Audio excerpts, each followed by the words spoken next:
And I find this actually to be one of the really fascinating chapters of this book. And it's actually a subject I'm really excited about that kind of gets me interested. One of the, I think most people who are, if you're familiar with Thelema, you're probably mostly familiar with its ethics, right? Ethics. What's the ethical idea of Thelema? Self-sovereignty. Simpler. What's the ethical idea of Thelema? If you were going to summarize it, for example, in one sentence, what would that sentence be? You've heard it before. I think so. Do it thou wilt shall be the whole of the law. Right, do what thou wilt.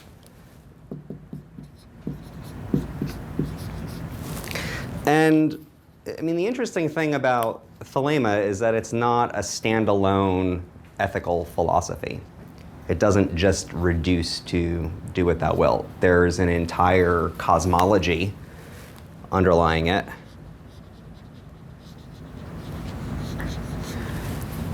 And in fact, if you read the introduction that Crowley wrote to the Book of the Law around 1938, I think the first sentence of it is, "This book explains the universe," which is kind of an interesting claim, because probably when a lot of people think of the Book of the Law, they don't think of it as an explanation of the universe, but clearly he saw it that way. And in particular, he also views it as an ontology, which is a theory of being or a theory of existence. And that's primarily what that essay, Bereshith, is about, which we're going to talk about a little bit. Bereshith is interesting. It's not as hard as it seems, because you only need a couple of concepts really out of it to kind of, and I'll show you what those are and how they relate to this chapter. But it's interesting because he wrote that essay, I think, in 1901, published it in 1902, so it precedes the Book of the Law by a few years. But it actually prefigures the, in particular, the ontology of how basically you could think of Thelema as being Crowley's particular interaction with the Book of the Law on the basis of a certain ontology or theory of the universe, or a certain theory of the universe that he took away from it. And so Thelema is as much a theory of reality as it is an ethics. It might be more so, actually, depending on how you view it. So, and this is really what this chapter is about. It's really about the theory of the universe that he constructed from his interaction with the Book of the Law. So, he begins this chapter by saying, there are three main theories of the universe: dualism, monism, and nihilism. It is impossible to enter into a discussion of their relative merits in a popular manner of this sort. They may be studied in Erdmann's History of Philosophy and similar treatises. All are reconciled and unified in the theory which we shall now set forth. The basis of this harmony is given in Crowley's Bereshith, to which reference should be made. Now it's interesting because he mentions these three views of the universe under the titles of dualism, monism, and nihilism. But he doesn't explain what they are, and he doesn't even really come back to them at any point. He just kind of mentions it, says, Thelema resolves these.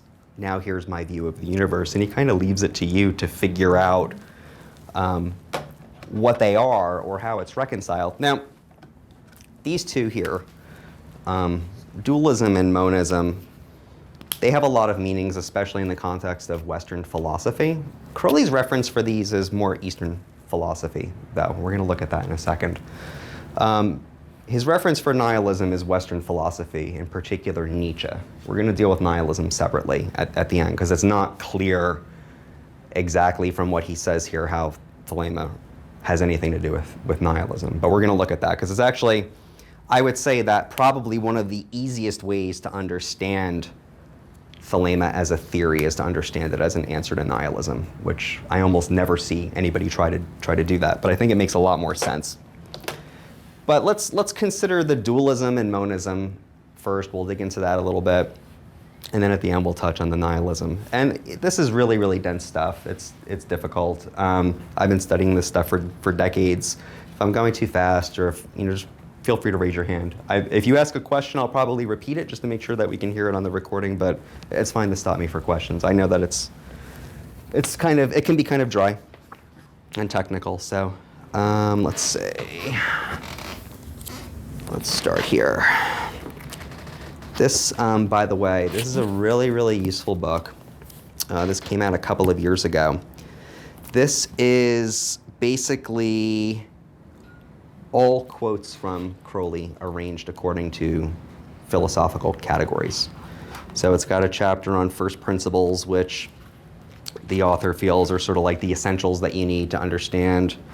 There's chapters on epistemology, ontology, pedagogy, soteriology, scientific illuminism, transcending duality. I have not read this whole book, but if you read just the first couple of chapters on this, you will level up massively in terms of your understanding. And the coolest thing about this book is that the author obviously had to make decisions in terms of how he edited it and put everything together, but these are Crowley's words. They're Crowley's words. So you are getting it straight from the mouth of the beast himself, which I think is really important, because a lot of people are intimidated by Crowley and end up going to secondary literature for things. And that's not terrible, but I feel like when you're just getting into it, the best thing you could do is to read Crowley, because different authors put their different spins on this. And this will give you the strong stuff. This is really cool. And the author is? A guy named Antti Balk put this together.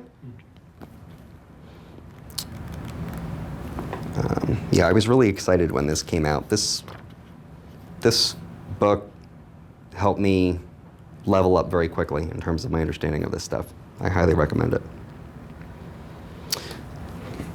So this is actually the author speaking in this part, but this is very useful summary of these doctrines, so I'll just read it.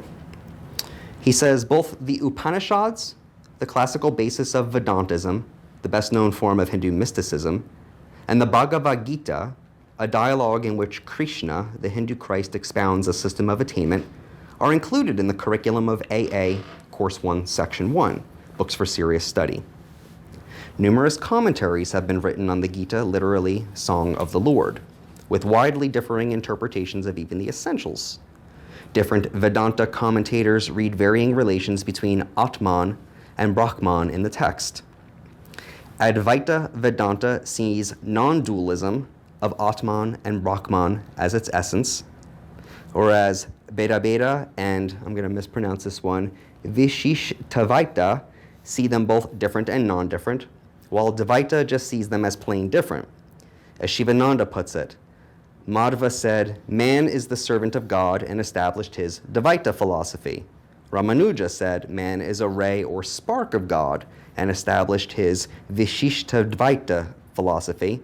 Sankara said, man is identical with Brahman, or the eternal soul, and established his Kabbalah Advaita philosophy. So that's actually a summary of dualism and non-dualism from the Eastern perspective. So a lot of this hinges on the relationship between Atman, or the soul, and Brahman, or the Godhead. So it's the relationship between what we would call microcosm and macrocosm, between the individual and divinity. And really what the difference boils down to, and this is a gross oversimplification, but at least gives you a sense of it, is whether there is some kind of direct connection within us with the divinity, or whether we are somehow separated from the divinity and therefore need some kind of external help to bridge that gap, or whether it can even be bridged at all. So is that clear? The dualistic view has an idea more of the soul as separated from God and sunken down into reality. A correlate in the West would be certain forms of Gnosticism. View that we were sunken down and trapped in a material cage here that we have to escape from.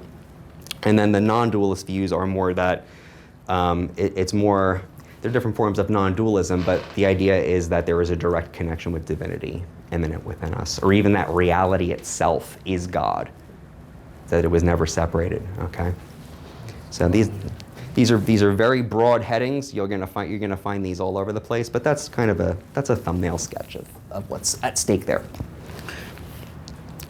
Now Crowley's taken this. This is from Magic Without Tears. Brahman, don't confuse with the Brahma of the Trimurti, as so many nippies and clippies are but liable to do, is the macrocosmic negative absolute when cross-examined. Its microcosm is Purusha or Atma, very near our own Kabbalistic zero. Naught in no dimensions equals infinity. Then comes Buddhi, which curates, bookmakers, clerks, miners, and privy counselors so often mistake for Buddha, haha, the faculty of discrimination, pretty much like the 0 equals 2 equation in our system.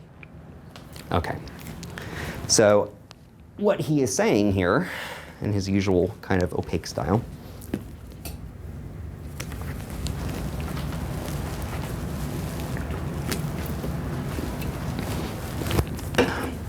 is that this is equivalent to what he calls the Kabbalistic zero.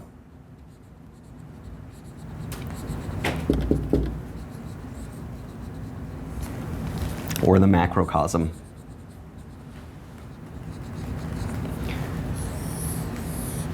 Which is the subject of what this essay is about. This essay is primarily about how you get from 0 to something. We're going to look at that a little more closely in a second. I want to read a little bit from a paper that I've written on this subject, which is going to be published soon in Agape. It's just a few paragraphs that have some bearing on this, which will make clear the connection with Bereshith. And as we get into this, it's interesting because we're actually drilling down into what, as far as I can tell, is really the essence or kind of like the core or kernel of Thelema, of the kind of worldview that he's dealing with here. So it's very subtle, but it is very important and interesting. So I'll just read this to you here. The theology of Thelema is expressed in two interconnected theories. The 0 equals 2 theorem and the theory of divine emanation embodied in the tree of life. Crowley deals most thoroughly with the 0 equals 2 idea in his early essay, Bereshith. In this essay, Crowley declares, I assert the absoluteness of the Kabbalistic 0. He then goes on to show how this 0, nothingness, or absence of extension in any of the categories necessarily gives rise to existence. Okay? So if you've read Bereshith, you know he does this thing where he has nothingness extended in 0 categories, and then he goes through this operation where he shows that this is covertly a combination of infinity on the one hand, the infinitely large, and the infinitely small. Okay? It's a conjunction of the two, but that this conjunction is actually the creation of a finite something, or of duality, if you prefer, the dual universe. So what he's saying is that the ultimate ground is this 0 extended in no categories, nothingness essentially. But out of this, he analyzes the concepts of infinity, the infinitely great, and the infinitely small, which jointly give rise to the phenomenal universe. Now, he has a mathematical theorem to try to prove this, which is not very convincing to anyone. But you should be able to see the contours here of the book of the law. Here you have Nuit, here you have Hadid, here you have Rahor Kawit, okay? That's where he's going with it. Now, What's interesting about this concept here, the Kabbalistic Zero, is that he relates this, well, first of all, you can think of this in a few different ways. Crowley explicitly relates it to the Kabbalistic Zero, which is called Ein in Hebrew, which is nothing, which is the most transcendent conception of God in mystical Kabbalah. So that's how you get the tie-in between this and the Tree of Life. I'm going to show that in more depth in a second. But this is also identical with the notion of, in Platonism, of the one. So if you're familiar with Platonism at all, mystical Platonism has this idea of the one itself, or the good in itself, which is the ground of all things, which transcends being and non-being, and transcends all duality. And Crowley talks about the zero in precisely the same way in the chapter that you read, and also in Bereshith. So that's the context that he's working in. He's working in the context of mystical Kabbalah. While it may be averred that nothingness hardly counts as a conception of deity, Crowley's assertion suggests a close alignment between his conception of nothingness and the Kabbalist's idea of Ein. Okay? In Kabbalah, Ein, or nothing, is the most transcendent aspect of deity, and it is often used interchangeably with Ein Sof, which means without limit or infinity. In other words, nothingness and the fullness of being, a more familiar description of God, are identical with one another. Okay? So there's nothing, so in a sense, there's nothing new in what he's doing. He's cribbing this pretty much directly from mystical Judaism. As Frater Superior Hymenaeus Beta has pointed out, in Bereshith, Crowley then goes on to describe creation in terms that anticipate the thelemic cosmology of Chapter 0 of Part 3 of Magic, where the infinitely great, Nuit, and the infinitely small, Hadit, conjoin as Rahor Kuit, who includes and heads all things. So that's the section that you just read for today. So, one way to look at this, let's clear off some of this here.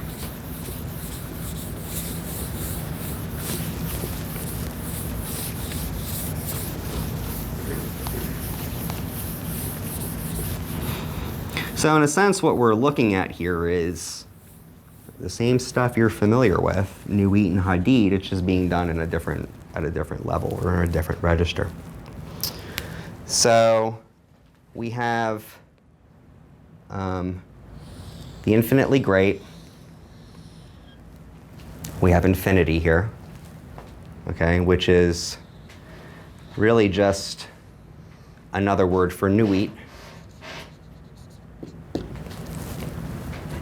Crowley says, you can look at the deities in the Book of the Law as representing principles. Crowley says this repeatedly. So we're thinking here about infinity. And then conjoined with that, we have the point in the center, the infinitely small, 1 over infinity, which is also a perspective or a point of view on this right here. Together, they give rise to this unity of all things, which Crowley calls either Rahor Kuit, or he also calls it Heru Raha.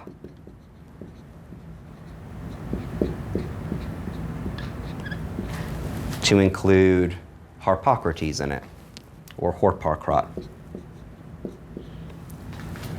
So these are twins, Rahor Kuit and Harpocrates. We're going to talk about what this translates to in a second, okay? But this circle that you see here, this is also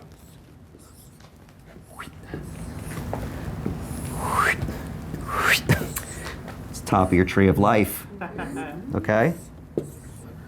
Okay, that's what's happening here, okay? Put some more lines in. That's what's happening here. Okay? Now, one of the first things that's going to happen here is that this unity is unstable. The instability of this unity is explained in different ways in different traditions. It's a little bit obscure in Kabbalah exactly what this is about, but basically it breaks out into a +1 and a -1. Supernal father, supernal mother. In Thelema, this is chaos. And this one's Babylon. Okay. And then it breaks out, and these paths here are very important. We might get into that. That gets very detailed, though.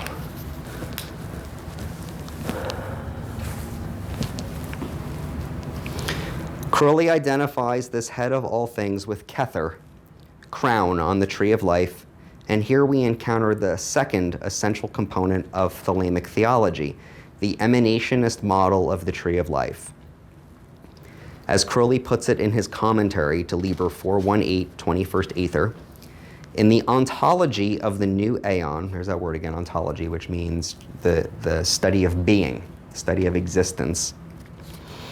In the ontology of the new aeon, whose prime theorem is 0 equals 2, Kether exists only as the child of any marriage of one particular hadith with one particular aspect of Nuit. There are thus as many Kethers as there are positive possibilities. Now remember, a hadith is any point of view on Nuit. So in a certain sense, your hadith, and your hadith, and your hadith, everybody's hadith.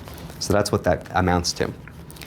And one way of interpreting Kether from a microcosmic point of view, it's called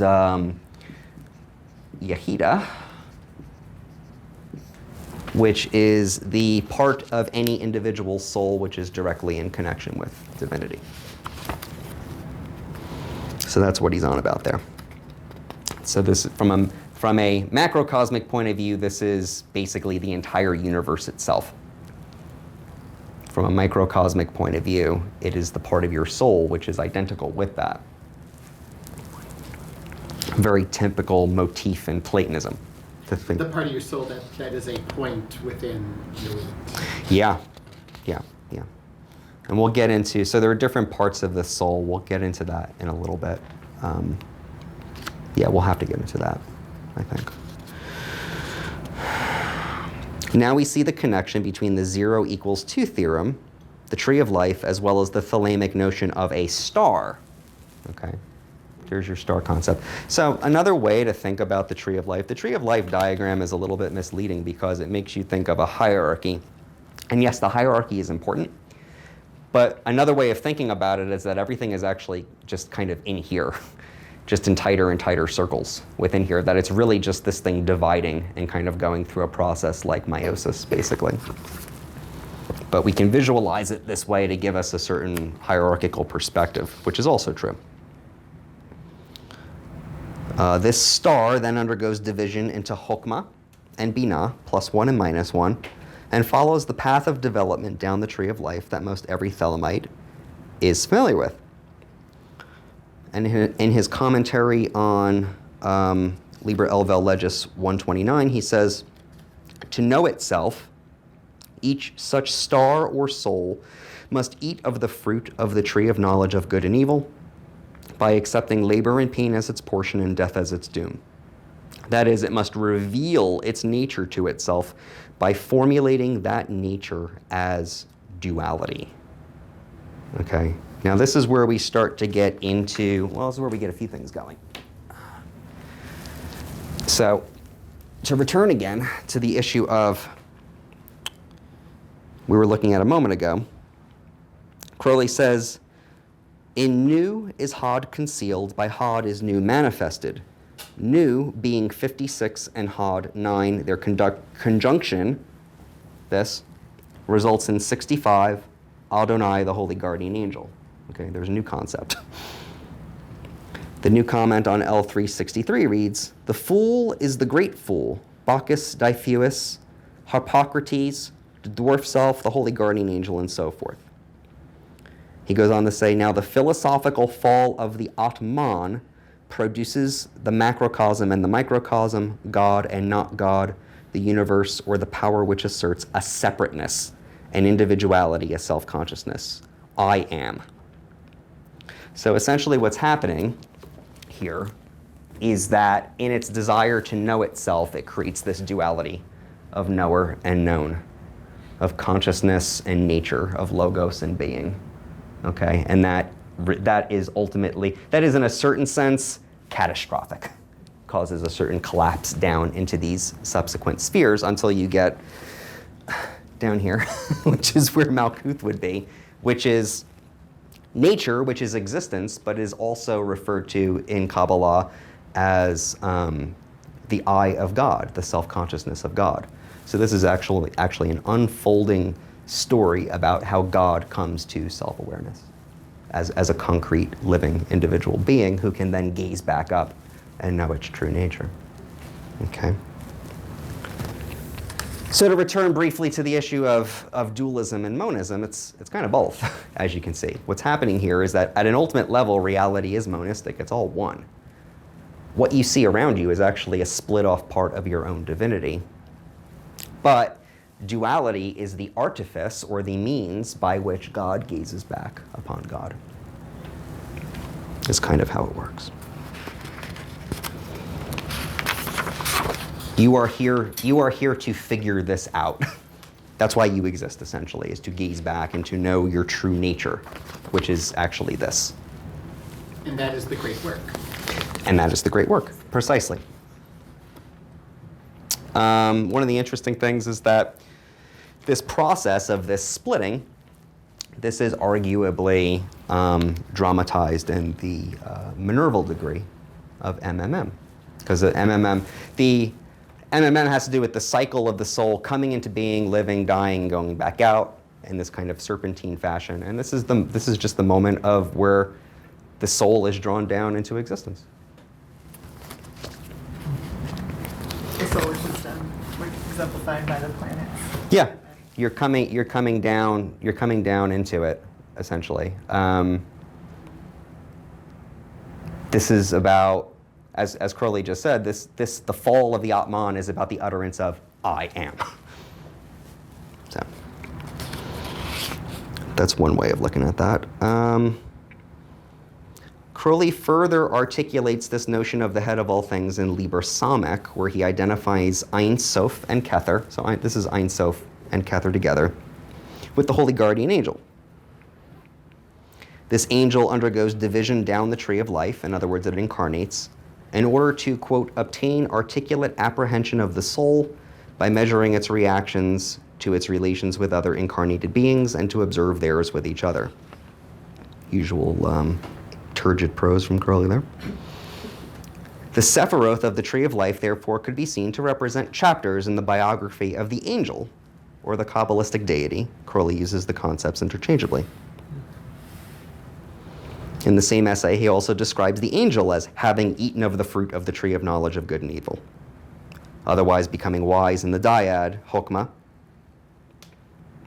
From the use of metaphor, it is likely Crowley saw star, Kether, Rahor, Kui, and angel as interchangeable concepts in his theology, which is quite different from a notion of like an angel as sort of like a being out there that, you know, you're trying to tap out Morse code with or something. It's a different conception of it.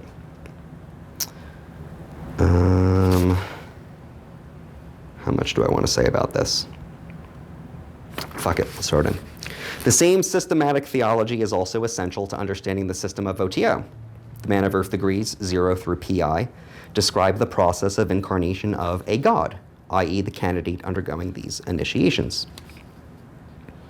This path in eternity describes a cycle, with the soul or ego coming into existence from non-existence, undergoing birth, aging, death, and the world beyond death, and finally passing back into non-existence through annihilation. In other words, the process we find dramatized in the Man of Earth series is none other than that which was given above in more austere mathematical form in the 0 = 2 theorem. Previously, we saw that process of incarnation of the soul or angel is really a process of the self-division of the star into 1 and -1. The fuller description of this process is given by the formula Yod-He Vav-He, or Tetragrammaton. As Crowley continues in the aforementioned passage from Liber 418, Kether is not in any case a soul unity, for each marriage of Nuit and Hadit produces a twin. Yod and He equals Yod, Vav plus He equals Yod plus He. There is a positive third being, a Kether, and there is an ecstasy, or dissolution into nothing by the same event. One is the magical, coming down, the other the mystical, going back up. Result of love under will.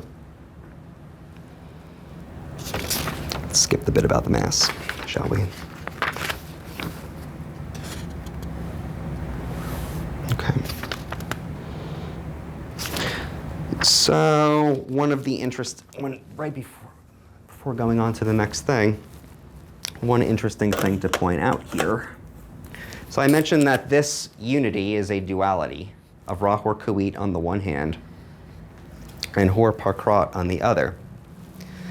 This Hor Parkrat, when this thing splits, ends up all the way down in Malkuth. And in fact, Hor Parkrat is associated with, Crowley refers to as daughter, the virgin essence, with Malkuth, and with He final of Tetragrammaton. So Tetragrammaton works like this on the tray.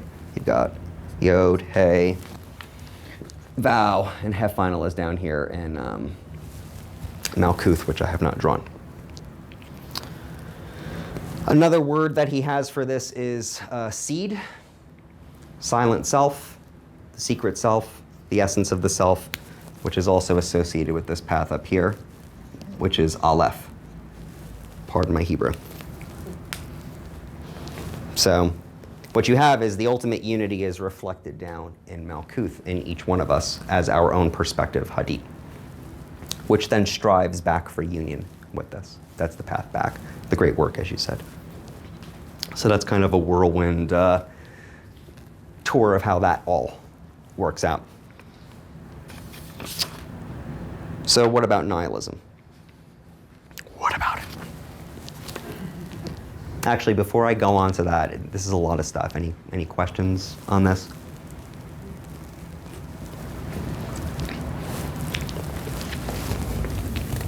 All right.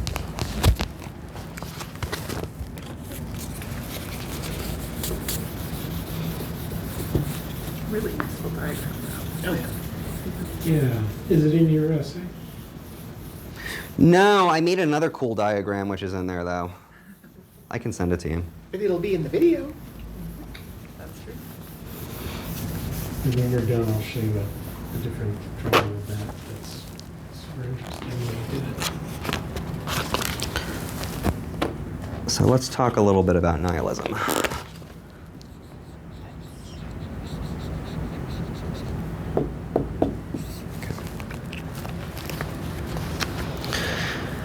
So nihilism, or the threat of nihilism, has been a problem for actually human beings for as long as they really understood anything about the universe. Pretty much since they began to understand it rationally. Back in the 6th and 5th centuries BCE, the science of astronomy had gotten to a point in northern India such that people began to understand that astronomical cycles repeated themselves over incredibly large periods of time. And this presented a challenge to the Vedic religion of the time, which was very much based upon offering sacrifices to get a better rebirth. And so with this discovery of the vastness of these cosmological cycles, people began to ask, well, really, what's the end game here? What's the point of this? You just get reborn and reborn and reborn and reborn and reborn and reborn. It becomes a particularly meaningless carousel that you're just sort of stuck on. And so there arose a movement of contemplatives around that time called the Sramanas. And the Sramanas were looking for, they were basically critics of the Vedic religion at the time. And they were not so much interested anymore with the better rebirth, but actually putting a stop to rebirth in some cases. And probably the two the two longest lasting of the Sramana movements were Jainism and Buddhism, essentially, both of which were based upon mastering causation in such a way that you could get off the ride permanently and not be stuck in this meaningless cycle. The interesting thing is that as much as that view of the universe shocked people at the time, it's nothing compared to what the reality actually was that we have since figured out. We know now that time is not even cyclical, and it's happening on scales that are so far beyond anything that we could even think about in the ordinary sense that we actually have to use pure intellect and pure mathematics to even begin to understand them. We have to use different, there's not even just one infinity, there's different conceptions of infinity, which something that Crowley was very interested in when he talks about Cantor and Frege. That's what he's referencing, is the idea of transfinite numbers. One of the things that I was looking at recently that really struck me is that I found this video online which basically talked about the time scale of the universe on logarithmic terms. So on a logarithmic scale, you would have 10 to the 0, 10 to the 1, 10 to the 10, 10 to the 100, 10 to the 1,000. This is like 10 with 1,000 zeros after it, right? Like this. And this is the actual time scale that the universe is unfolding on. And if you plot this whole thing out, what you find is that the time in the universe when life can even exist ends here. The time when matter ceases to exist is about here. Matter is gone. I remember watching this video and it got to like this point where there was nothing but black holes left in the universe. And I looked down at the video and it's like, there's still 20 minutes left on the thing. And I'm like, what are you gonna do for 20, what happens this?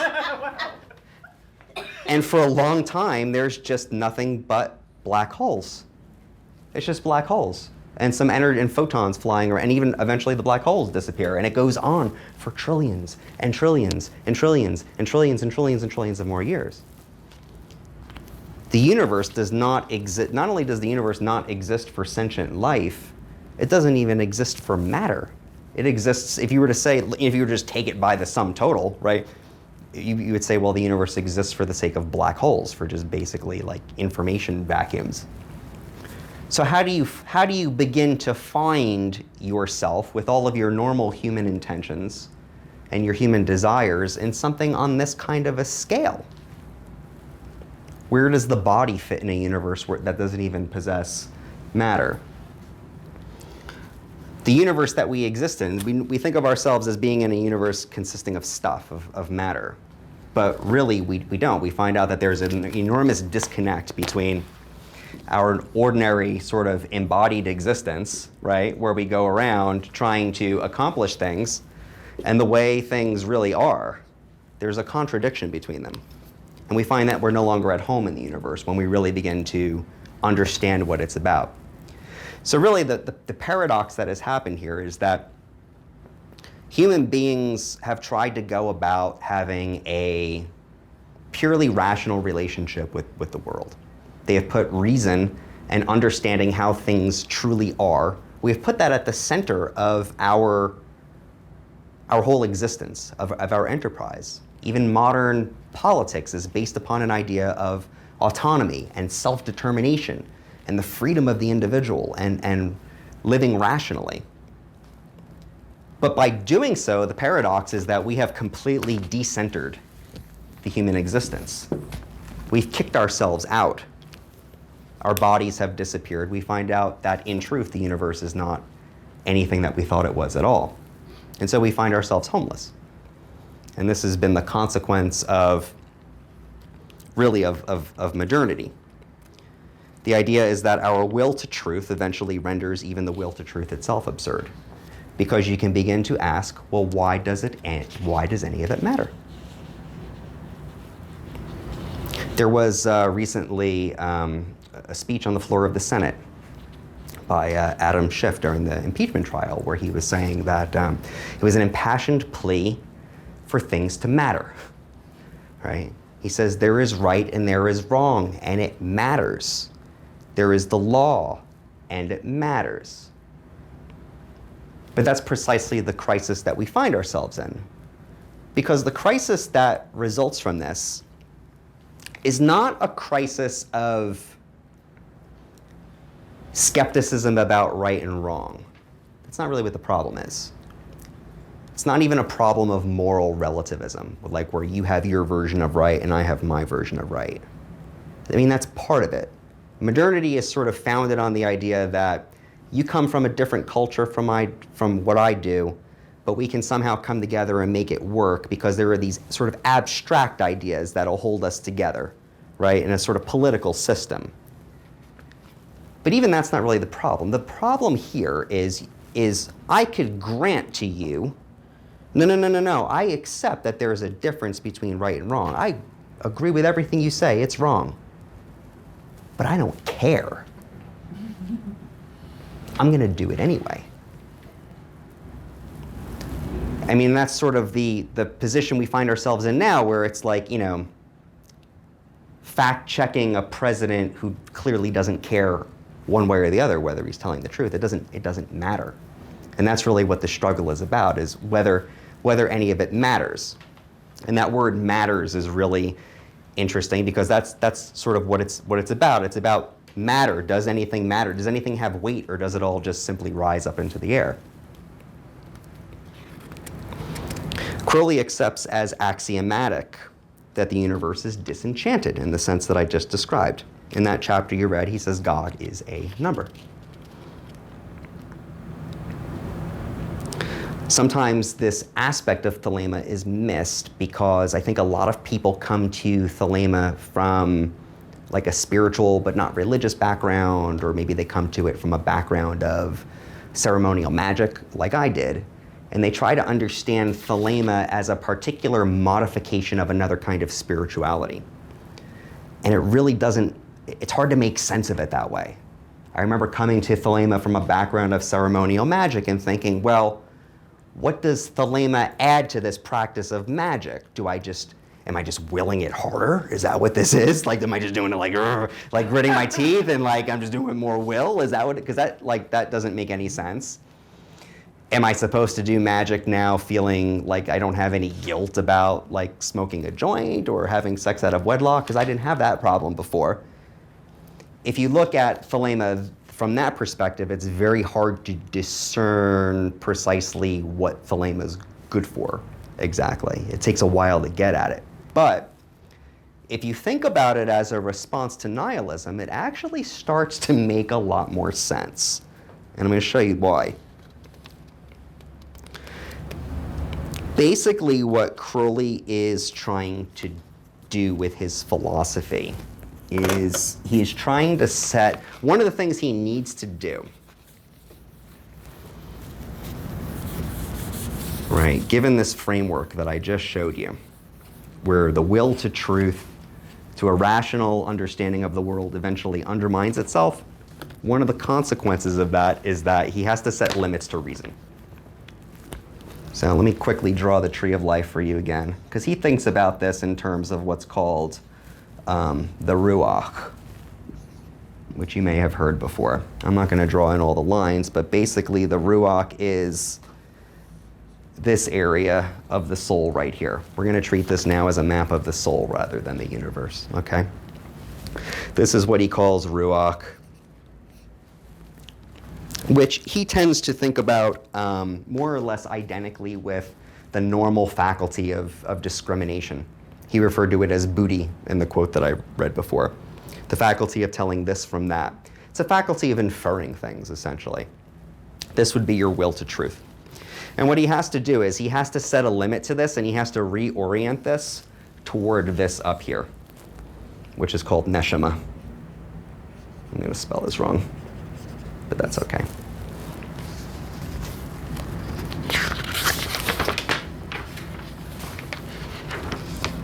In the book of the law we read, "There is great danger in me, for who doth not understand these runes shall make a great miss.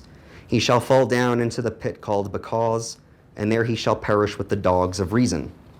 Now a curse upon Because and his kin, may Because be accursed forever. If will stops and cries why, invoking because, then will stops and does not. If power asks why, then is power weakness. Also reason is a lie, for there is a factor infinite and unknown, and all their words are skew-wise. Enough of because. Be he damned for a dog. So Crowley wants to put us back in relationship with a certain transcendent power, something which is higher than reason and which can give directive to reason so that we do not run into the problem of nihilism.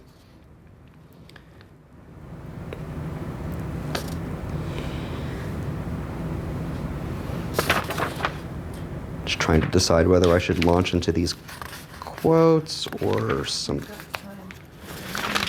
Yeah, it's a little tedious to read the people now. All right, let's look at this for a second. There are two things. In order to get out of nihilism, we might say that there are two things that he has to accomplish. One of them is that he has to reconnect us with some kind of transcendent ground, something that's not going to evaporate. For any ground that I give you, you can always ask, well, why? I remember being a little kid and, asking my father, why are we here? Why do I exist? And he said, because of God. And of course, my next question was, well, why does God exist? Right? That would be the natural question. That's the principle of sufficient reason. For any ground that you give, you can always ask why, right? You're standing on the side of a creek in the woods, and the child asks the parent, why is this creek running here? Well, because rain fell up on top of the mountain. Well, why did rain fall up on top of the mountain? Well, because it fell out of the clouds of the sky. Well, how did the rain get up in the sky? Well, it evaporated out of the ocean. Well, why did it evaporate out of the ocean? Because sunlight hit it. Well, why did sunlight hit it? Well, because there's nuclear fusion going on between atoms in the sun, and it produces energy. Well, why are there protons? Well, because of the Big Bang. Well, why the Big Bang? Well, now you're fucked, because now you got back to the earliest cause, right? So that's the principle of sufficient reason. So, and the further you go down that rabbit hole, the less sort of appealing the universe starts to look. I mean, you can relate to the universe, but you can no longer relate to it with your body and your senses. You need just pure intellect. And so then the question is, well, is the pure intellect the only part of ourselves that's real? And so Crowley says, no, you have to put it in relation with a higher faculty. You have to put it in relationship with a factor infinite and unknown, as the Book of the Law calls it. So that's the first requirement. You need a transcendent ground. We need to get back to something which is like the old concept of God before it got shot down by reason. But you can't just simply go back to Nobo Daddy, Daddy in the sky. You're not going to be able to do that. You can't just simply go back to because I said so. That's not going to work either. And that's actually one of the symptoms of nihilism, is that because that ground is gone, people search all over for it, and they will invest that godlike power in arbitrary authority figures. So you end up with figures like Hitler or Mussolini, or cults of personality, like we say, or religious fundamentalism. Because when the whole is infinitely great, you have to expend an infinite amount of energy to cover over the fact that that gap is there. It takes almost infinite powers of denial and hence fanaticism to fuel that. I'm sorry, what specific gap are you referring to? The gap of meaning, the fact that nothing matters, essentially. All we have are causal relations. We don't have purposes here. We can't. What if you had a framework for it? For what exactly?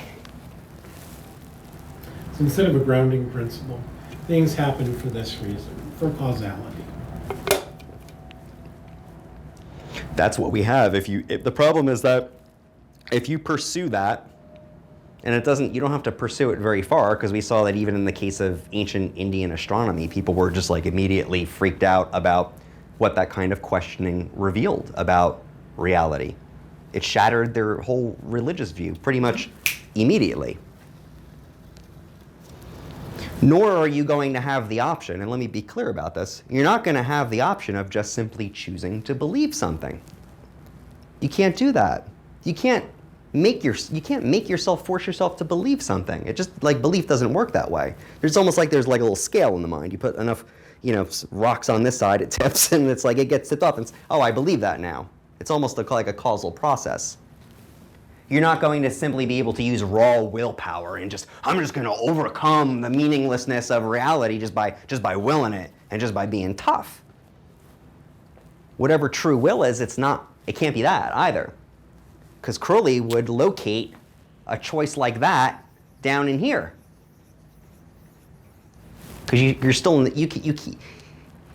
the driver's seat of it. You, in the ordinary sense of the word, are still choosing it. And another choice isn't going to get you anywhere. You need something which is, in a certain sense, beyond choice. And Crowley's solution for this concept, for this problem, he calls true will. Or he calls it true self. And the way true will or true self works is that it transcends you. It gives direction down here to the Ruach not this way. So in a certain sense, it has an aspect of being other than you. The unity that defines who you really are is not inside of you. In fact, Crowley accepts as axiomatic what the Buddha says about the body not constituting a self, the mind not constituting a self, consciousness not nothing that you are directly aware of is a self. You think you are in a room right now listening to a talk on something, you couldn't be more mistaken about that. You're completely wrong. Who you really are is, in a certain sense, other than you, which is a paradox. But it's not alien, it's not nobo-daddy, because it is yourself in the truest, deepest sense of the word. There's this quote from Augustine, St. Augustine. It goes something to the effect of, what could be easier than knowing myself? I'm so close to it. And yet, as I enter into myself, I enter into a difficult land, and I sweat inordinately in this questioning. Yourself is too close to you to grasp. It's the least clear thing of all. It's that hor par krat aspect. Who hath worshipped Heru Pakroth hath worshipped me. Ill, for I was the worshipper. You can't get at it.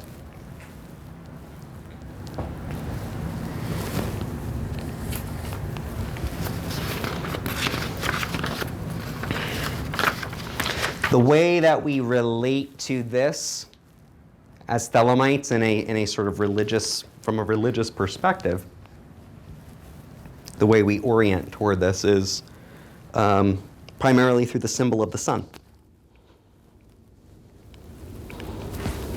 So we don't have unity within ourselves. It's a mistake to think that you are a unity. You can aspire to unity. You can put yourself in connection with unity. And so 4 times a day you turn toward the sun and you say, unity uttermost showed. So it's an external relation. But it's categorized by self. It's the only self that there is. It's not that you have a self in relationship to a holy guardian angel. The holy guardian angel is the only self that there is. Which again gets back to this idea of non-dualism or monism.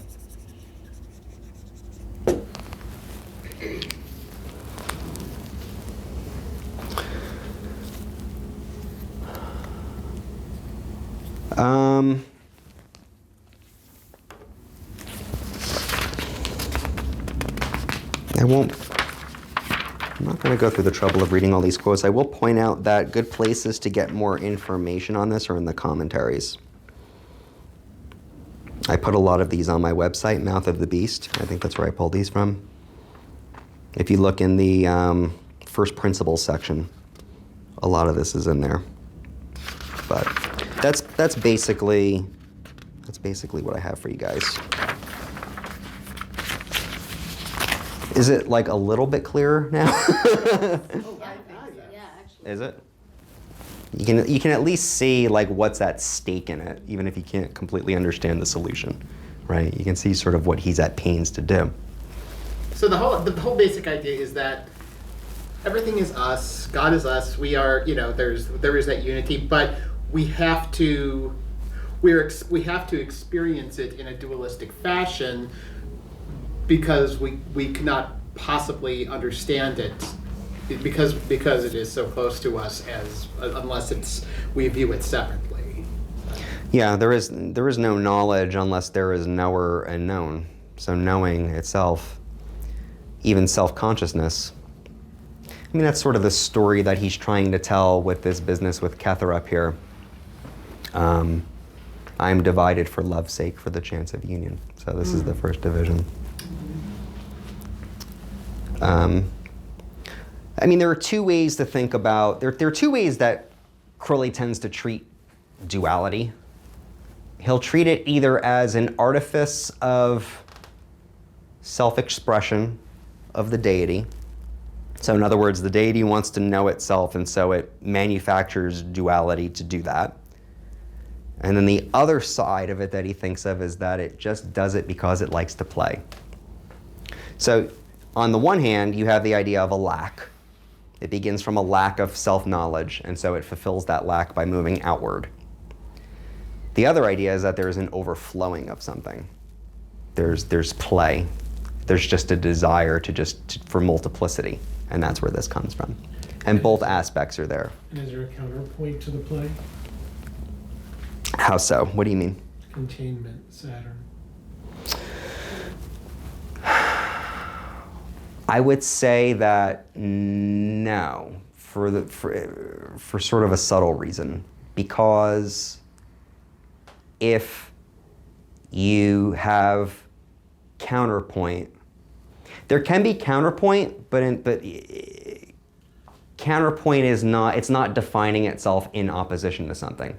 That would be, this is a subtle distinction between like the way Nietzsche thinks about this, about the issue of play and creation versus what he would call, I don't know what he calls it exactly, but it'd be more like a reactive moment.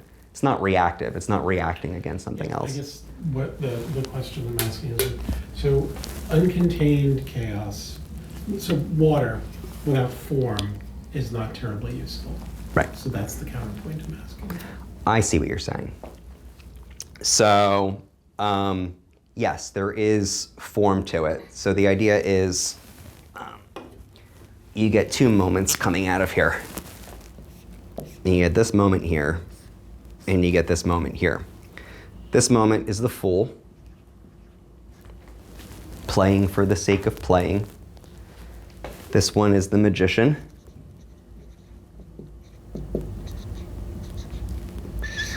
Which has to do with magic. Now, does anybody know what letter goes with this path?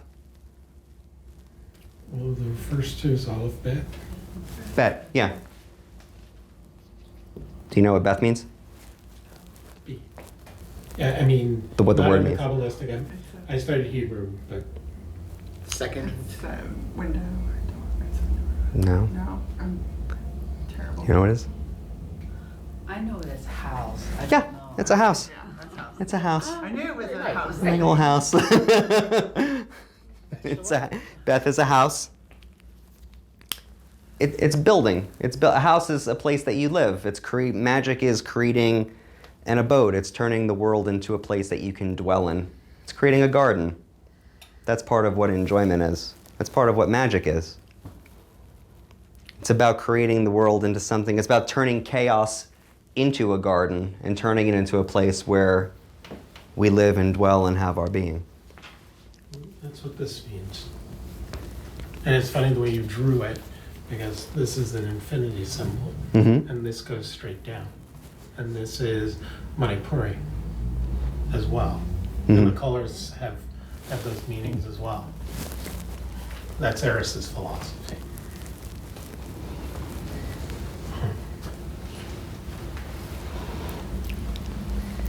So one way of thinking about magic is that the magician is in the position of God speaking the world into form and into dwelling. So, It's ultimately up to you whether your life is meaningful, whether you put the energy into it to create a habitable abode, something that reflects your meaning. Hey guys, I just wanted to jump in real fast and clarify that last point because it's really important. One of the engines of nihilism is the loss of matter and the loss of our sense of dwelling. As the body is decentered and kicked out of our view of the universe, things in a certain sense begin to matter less. They have less weight and less meaning. Magic as a spiritual path is important because it puts the body back at the center of spirituality. Thelemic magic in particular has to do with the sexual interplay between the cosmic masculine and the cosmic feminine.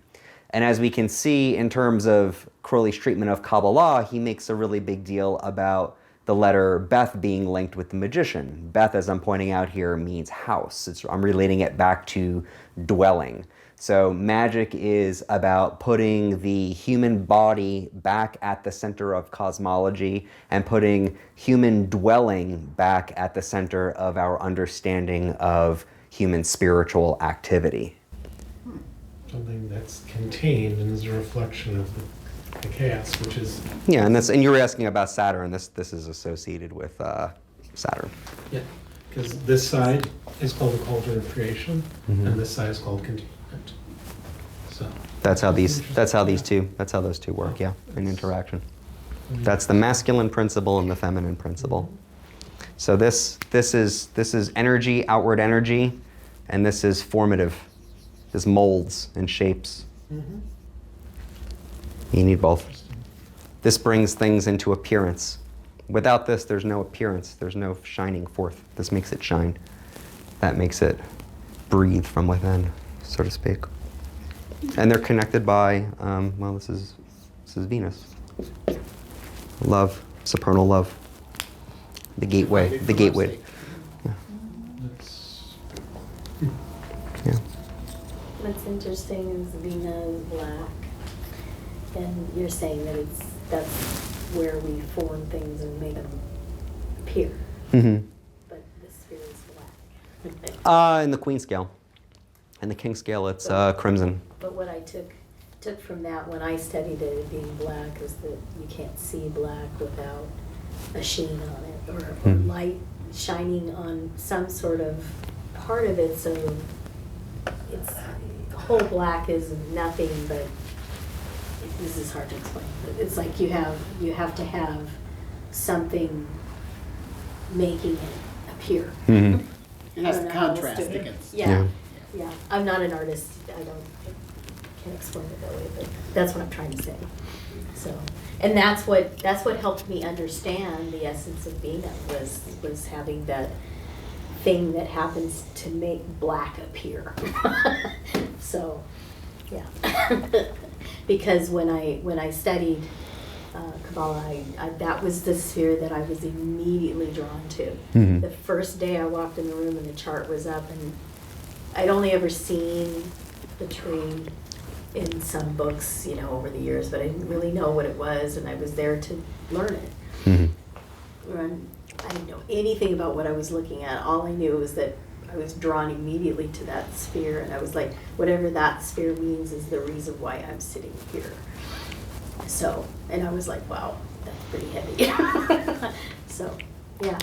Yeah, in terms of the path down, I would think of that principle as birthing, giving form. On the way back up, it is the reverse process. Yeah. It's losing form. That would be the... So that's death then, going back there. well, no, Crowley associates it with birth, actually. Oh, so I thought it would be like birth. You say birth going. So yeah, I mean that gets into the whole the idea of the path of return. Going this way toward it would be what he calls crossing the abyss, or transcending duality. So it's the destruction of the sense of separateness. So we were talking a moment ago about how we relate to the self as something external. In that experience, that sense of separateness at all completely goes away finally, because you're able to see very clearly that body is not self, is not owned by a self, does not contain a self. Same thing with perception, same thing with whether things are enjoyable or not enjoyable, and same thing with consciousness even. They're not self. Yeah, when we did it, we started at the bottom. So. Yeah. And I thought it was very helpful. I had an understanding of letting go of everything, but there were people there that had never even touched on that concept, and I thought that whole going up from Malkuth to Keter was really helpful to help them understand that they and God are one. There's no separateness. Right. It was really, really wonderful way to explain it. So, yeah.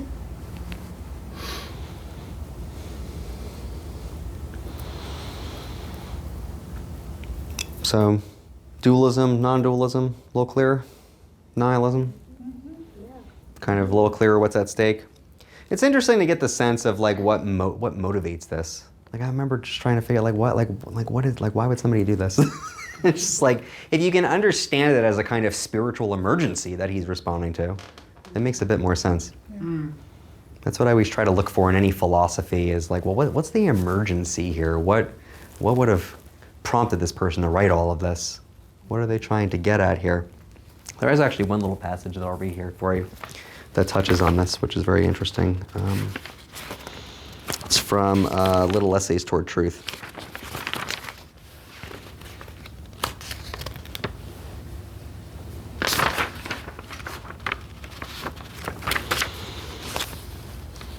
What then determines Tifereth, the human will, to aspire to comprehend Neshama, to submit itself to the divine will of Chia? So Tifereth is this one here. Okay, that's the center of the Ruach. It's what we perceive to be the center of ourselves. He says, what aspires it to comprehend Neshama? That's everything up here. Okay. And submit itself to Kia. That's this here. So basically he's saying, like, what necessitates this? Why wouldn't just ordinary reason be enough? Why would you want to transcend that? And he says, nothing but the realization, born sooner or later of agonizing experience, that its whole relation through Ruach and Nefesh with matter, i.e. with the universe, is and must be only painful. The senselessness of the whole procedure sickens it. It begins to seek for some menstruum in which the universe may become intelligible, useful, and enjoyable. In Kabbalistic language, it aspires to Neshama. This is what we mean in saying that the trance of sorrow is the motive of the great work. This trance of sorrow, which must be well distinguished from any petty personal despair and conviction of sin or other black magical imitations, being cosmic in scope, comprehending all phenomena actual or potential, is then already an opening of the sphere of Neshama. In other words, if you experience the crisis deeply enough, it already suggests the way out. The awareness of one's misfortune is itself an indication of the remedy.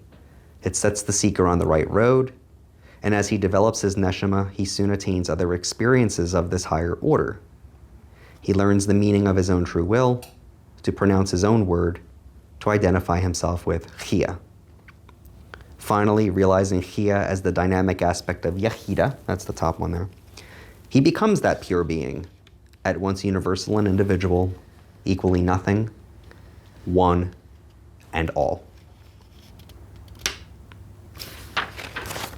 I feel like that nicely summarizes what we've been looking at. Yeah, thank you.